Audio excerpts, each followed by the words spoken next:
What is up everyone, it's Goody here, bringing you a complete tutorial for the Flotsam and Jetsam achievement, 50 gamer score, and this is Carrier's Easter egg. It's a very complicated Easter egg, and again, I think these names for these Easter eggs get even more complicated every time I unlock them. But anyway, there's a couple of things I want to talk about before we get onto the guide. First of all, this Easter egg, the steps do not link up in a logical way. They're very, very confusing steps, and you wouldn't have got them unless you were watching a guide like this. They don't link up to each other, they don't link up to the zombie storyline, they're very odd, and I can't believe they made it this difficult for an Easter egg. Also, this is a very long Easter egg. They push you into later rounds, so I advise doing some of the easier steps on early rounds to avoid getting to round 35, because that's very difficult to survive. Lastly, do not do this on solo. I know this is a solo guide, but do not do this on solo because it really is just pain and misery. Okay, so the first thing you want to do is head to the armory and get yourself a Telefrag. These are new grenades that when you throw them, they detonate, and you then teleport to the place it detonates. Really useful and powerful grenades. Then you want to head to the cargo area, get an exosuit, and open up the lawnmower trap. This will spawn from a hole in the wall, and you want to teleport yourself using these grenades into there and activate the power. This power will do two things. It will, one, turn on the weapon trading system that you'll be using throughout this Easter egg. Secondly, it will turn on the Easter egg version of the Plinko machine. Now, this is step 2, and this is a step that took us 3 hours just to figure out which grenades did what to each other. I nearly lost my mind, but basically, the order is on your screen now, and your objective is to light up the 3 red lights on the right-hand side and make them green. It's not too difficult. Once you get your head around the concept, it's really quite easy to do, especially with the order being right in front of you. If you want, pause the video, go ahead. But you want to put a teleport grenade into the Plinko machine first, and that will open up the weapon, the grenade cycle box, and then you've got to time your primary throw, an exact time to get each grenade that you need. So the first one, you need to get a distraction drone, and then from that distraction zone, a grenade will bounce off it, and it will bounce across and make that red light green. It works like that. It gets harder and harder every row you do, but that's basically how it works. And once you've got all 3 lights turned on green, a data card will come out the wall, you grab it, and you go to the Easter egg door on the gun deck. Now, sometimes you can't put the data card in straight away. You've got to wait for Oz to stop talking, but it will go in, just mash it on the door, and there we go. That's the second step done. The third step is, it's really, really frustrating, especially on solo. You want to go to the weapon trading system and get a bottle from this arm. It normally takes about 2 or 3 guns to get this bottle, and once you've got it, you want to hold it, and your character will become drunk. Then you've got to go to the biolab, hit this button, and navigate a maze while drunk. And this is really difficult on solo for 2 things. Number 1, there's no one to kite the zombie and get it off you, so it hits you. And number 2, if this zombie dies, you are fucked, because the round starts and you're drunk and on low health. There's like no surviving.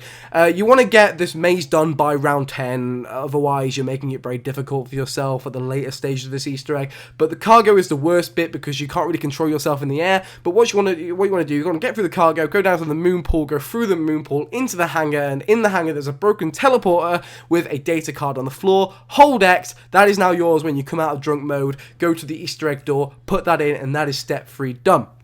Step 4 is killing phaser zombies, and when you kill them, they will drop half a Telefrag, and with this like triangle they give you, you can go to a broken teleporter near Exoslam, hold X, and it will repair it. And you need around 20 of these triangles to fix this teleporter completely. Again, I advise playing on co-op because more people are around, therefore more zombies, more chance for a phaser zombie to come, and there'll be more people collecting these triangles. If you by yourself, I was doing a really good run, and this pushed me to later rounds. It wasn't good. But once you've got every triangle, once you've got all 20 you need, the teleporter will light up blue, and you know you're ready to use that. But before you use it, you need to go and build the fishing rod. You get these fishing rod parts, the weapon trader will give you these parts for guns. It's completely random, but once you get the hook, the reeler thing, and the spool, your fishing rod will be built on the gun deck balcony, and you can start fishing things up. And what you need is a shovel.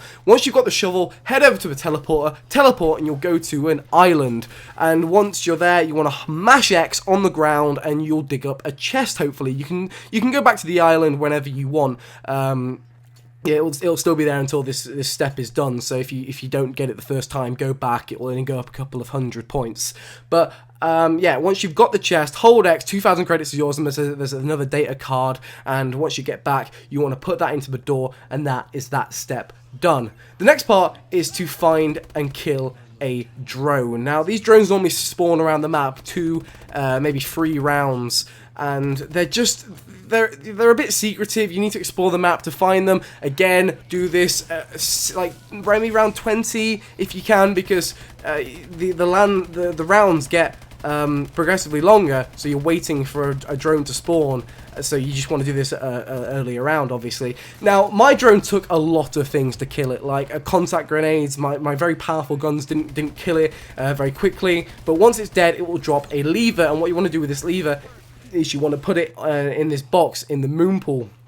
Now, before you do anything else, you want to go back to the fishing rod and fish up a red fish. Really simple step. You're just going to need it in a little while. And once you've got that red fish, go back to the moon pool and start training zombies. Like a good step, like an official, legitimate zombie step. You want to train zombies around the moon pool and kill them over these glass squares on the ground, because these glass squares have holes in them, and the zombie blood will seep through the holes into the water, and it will attract a shark. This shark will then be used for the Easter egg next, because you want to go to the metal box, you put the lever on in the moon pool, and this will pull the cage down. Once the cage is fully down, you can hop into the cage or go underwater, and then you can start looking around for that shark that you've now attracted with the blood. Once you found the shark, mash X on his face. You will swap the fish with its eye, and then with that eye, you want to go to the lockers. Now, I've totally forgot. You want to, go to the lockers, press X on them. You'll get an audio cue about these lockers, and once you've got the audio cue, then you can use the eye as like an optical scan to open the locker. It's a really simple step. Maybe do that before the shark if it hasn't worked. But yeah, as soon as you've got that, you get another data card, give that to the door, and then you're on the last step. And the last step is very simple. You need to get C4 from the weapons trader. Now, I gave him a very powerful level 25 gun. I don't know if that helped get a C4 very quickly, but I've heard other people spend 30,000 on guns. I spent about 7,000. It's completely random, but as you can see here, it just appears in my inventory. I was infected, so it didn't, and exode and EMP and everything. So it didn't show very quickly, but once you've got the C4, that's it. That's all the Easter egg is, because then you go back to the door, you can hold X, and victory is yours. You've done the Easter egg. You've blown the doors off. You're going to go and sink the ship, and you get an outro, which is pretty awesome. Now, there's a couple of shout-outs I want to do. Shout out to Starburst and Mr. Champ Baileys for being the first people to complete this Easter egg. I don't know how you guys did it. I'm sweating up just talking about it. I really don't know how you managed to figure out all these steps. It's a mystery to me. Also, shout out to Joe and Reed for keeping me sane whilst trying to figure out which grenades did what during the Plinko stream. And then lastly, shout out to the zombie community for your awesome support and your continuing just awesomeness. It's great. It's awesome. Okay, so apart from that, guys, that is all the steps for Flotsam and Jetsam. If it's helped you, please leave a like rating. And apart from that, it's been goody and goodbye.